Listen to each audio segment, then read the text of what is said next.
and Sister Yoli for the welcoming and that beautiful prayer. So we'll move on to our next segment, which is our Lectio Divina.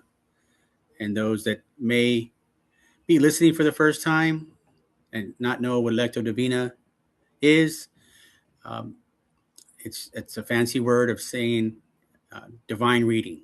So what we do is we take verses from the Bible and I'll read them uh, twice, and then you allow God to speak to you through that verse. So tonight's Lectio Divina will be John chapter 3, verse 17. Again, that's John chapter 3, verse 17. Let's get into the word. Lord, speak, and your servant is listening. For God did not send his Son into the world to be condemned, to condemn the world, but that the world might be saved through him. Word of the Lord. Thanks be to God. Let me go ahead and read it a little slower this time. Lord, speak, and your servant is listening.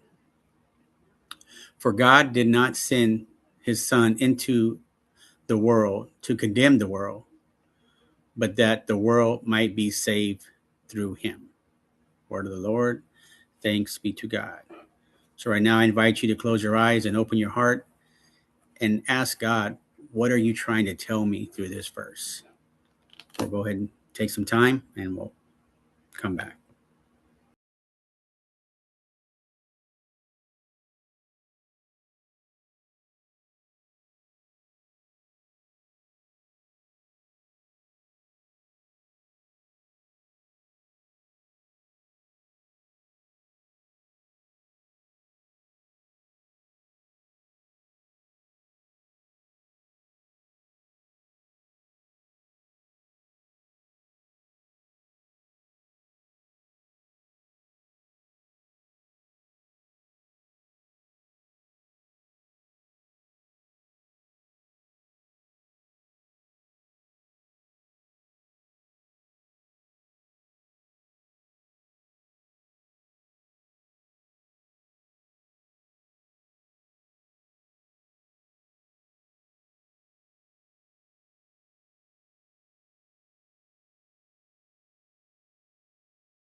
Okay, I'll go ahead and begin the sharing. For me, as I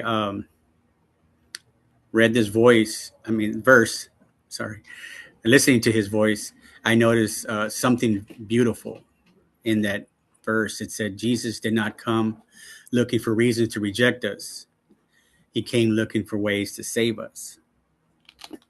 Myself, sometimes I imagine God standing over me, with a clipboard, like that guy at the DMV, keeping track of all my mistakes.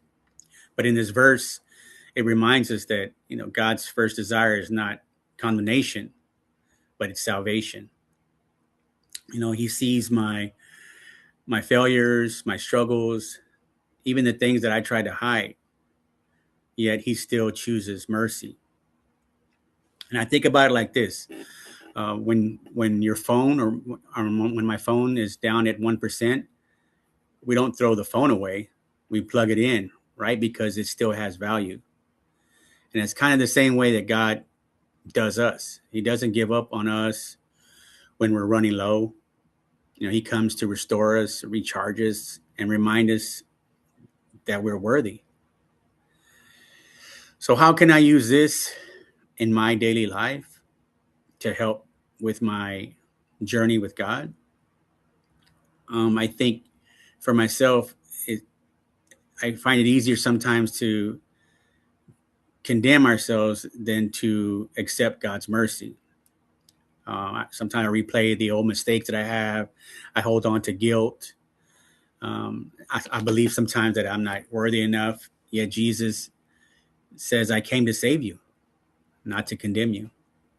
So for me, I need to take this verse into my heart personally, and whatever burdens that I carry, whatever mistakes that I may regret, I just have to constantly remind myself that Christ's invitation remains the same.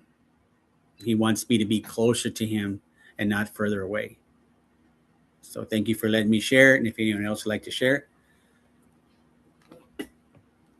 Thank you, Brother Marcus, for sharing how it felt for you. And I will say a lot of it. I'll echo a lot of what Brother Marcus said. And for me, I've done a lot of things that I'm not that I'm very ashamed of. And so when shame and guilt settles in, the first instinct is to really go far from God because we know that He's perfect, right? And that's contrary to what He wants. He knows that we fall into sin. He knows that we're broken. He knows that there's things that we need to improve on. But yet He's always there waiting for us, waiting for us to turn and continue to ask Him to be better and better. So every time that we fall, whether if it's, you fall into temptation, and I will say because I've been fighting the fight for like 20 years, where just kept falling back into certain sins. And in the last couple of years, I really have been holding on, and I haven't been perfect. But this verse really reminds me of that, that we can't give up because He doesn't give up on us. And so we have to continue that journey right next to Him, especially when we're feeling weak, when we're feeling like we're going to fall back into judging or being tempted to do something we're not supposed to, whatever that is for you. That's how, I felt it in my heart. And it's kind of like, let's say, there's lifeguards, right? There's always signs saying like, don't get close to the tide, like the current, this and that. But people, that people disobey the signs. They don't really look sometimes, or they look, but they're like, the ocean's fine. And so they still go into the waves, and that lifeguard isn't going to allow that, that lifeguard is going to do anything and everything to try to avoid from, save that person and not allow them to drown. So that's the same thing God does, no matter what.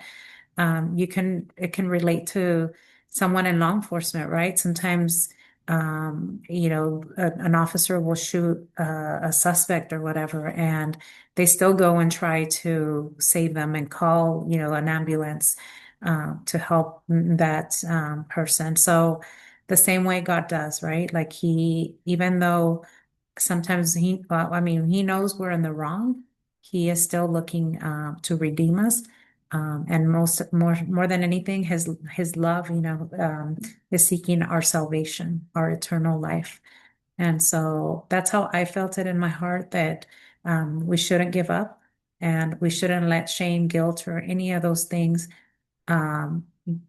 keep us from being close to God and keeping back, coming back and back to Him, until we get better at what we need to do. So, thank you for listening. Thank you, Yoli, for sharing.